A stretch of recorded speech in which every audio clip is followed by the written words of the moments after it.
And so like the blood test, obviously you can get a lot of markers within your blood, but the saliva and urine was able to key in on my endocrine system. Mm-hmm.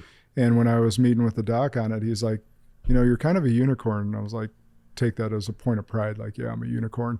He goes, yeah, not in a good way. I was like, dang it. But what he was saying is, he goes, for where your adrenal system is, which was basically in the dirt, you manage your stress really well, your cortisol levels. So he goes, all the things that you do, from cold plunge to exercise to breathing, all those things are Band-Aids, which are keeping your cortisol levels at a low level, and they're not spiking in the day and all that stuff. He goes, now imagine how high functioning you'd be if we fixed the endocrine system. And now your cortisol levels would be even better, and you wouldn't need those Band-Aids. And he's saying, not that you shouldn't continue doing them. It's just, let's fix the root cause and go from there, which could be immensely useful for anyone transitioning out. That would be massively huge. And 22 suicides a day that are happening, if not more. I mean, there's so much more we could be doing, and I wish the military would spend their money on stuff like that to figure out why this is happening.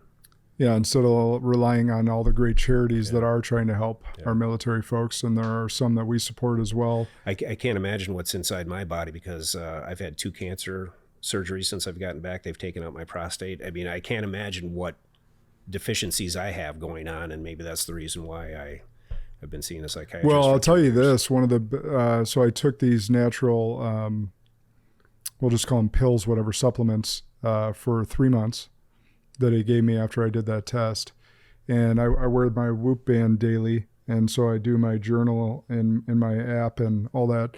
The one thing I noticed the most, I can't say that I noticed the spike in energy during the day. I can't say that I noticed some monumental change. What I did notice based on my sleep data is that I was typically averaging 3 hours per night of deep and REM sleep. Mm-hmm. Didn't matter, as long as I got that, it didn't matter if I slept a total of 5 hours or 8 hours, like 3 hours of deep REM sleep was fine for me. After the 3 months of that average jumped to 4 hours. And so that's where the energy then comes from, is again, if I get 5 hours total of sleep, 6 or 8, now if I'm getting 4 hours of deep or REM sleep, like my body's far more rejuvenated. Yeah. Therefore I can do the tough workouts. I can put in the extra hours at work or whatever it may be. And so that's what I noticed the most, and I think could help those out there even further. All right. Let's talk about mentorship and legacy. Legacy is one of my favorite. You just read the book, and legacy is one of the bridge on there. Who are some of the leaders that shaped you the most? Yeah. The greatest leader I had, his name was Scotty Miller, General Scotty Miller. And if you've watched Black Hawk Down, there's not a character per se that represents him in the movie, but he was the on-ground Delta Force commander during Black Hawk Down. And I had the opportunity to meet and work for him when I was at Joint Special Operations Command at Fort Bragg. He was the commanding officer. He was a 3-star at the time. He was the last commander coming out of Afghanistan. He was a 4-star.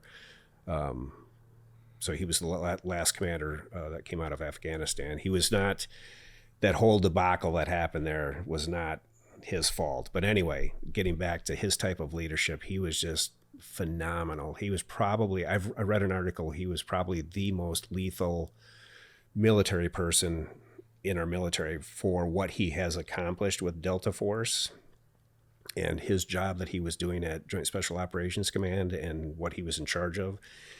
This guy was extremely knowledgeable, humble, approachable.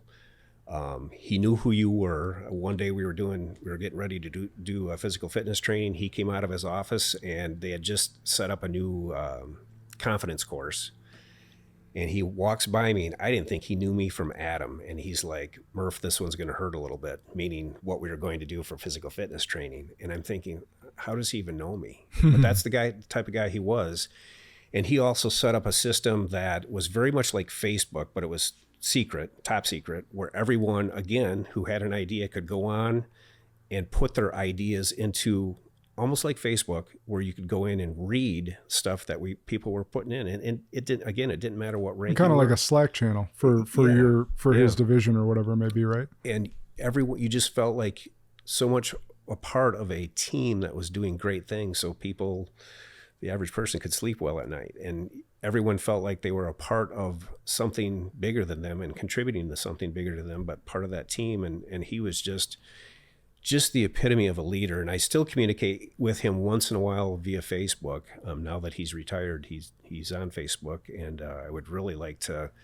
I always want him to come to Wisconsin because he's such a great guy. He'd be great to have on your podcast. This guy is extremely knowledgeable, but just if he walked in, you would never know that he's a 4-star general and all the things that he's accomplished in his career, because he's just that type of guy. He's just so humble, but yet somebody that you look up to and respect, and that you admire and want to be. He was definitely the epitome of a leader that I've ever worked for. And then, a number across the years that were just very, very caring, family first oriented, had some spirituality, again, very approachable type of people. I had my boss at the Pentagon, Mike Copenhaver, who lives in Fayetteville, North Carolina.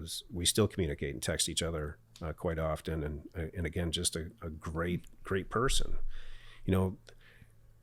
Achieved a lot of great things. He was part of the 82nd Airborne, did a lot of great things, deployed many, many times. But again, he's not out there bragging about that stuff. He's just a good friend, somebody that has your back, that's approachable and knows his stuff, and you want to be like that person. So had quite a few of those over the course of my years, but probably those two I look back and admire the most. Nice. What's the legacy you hope to leave with either your soldiers, your family, or anyone else? Well, I just had a good friend of mine who retired as a colonel. I was his TAC officer. So a TAC officer is somebody like very similar to a drill sergeant, only you're going through officer school. So I was training him and getting him to, become the best officer that he could be. And he called me yesterday, and we were talking, and he goes, Mike, and again, I'm not boasting about myself, but he goes, the way you led and the way you put family first, I think about all the leadership positions that I've been in. He's saying this to me, and how that influenced, the 1,500 or so soldiers.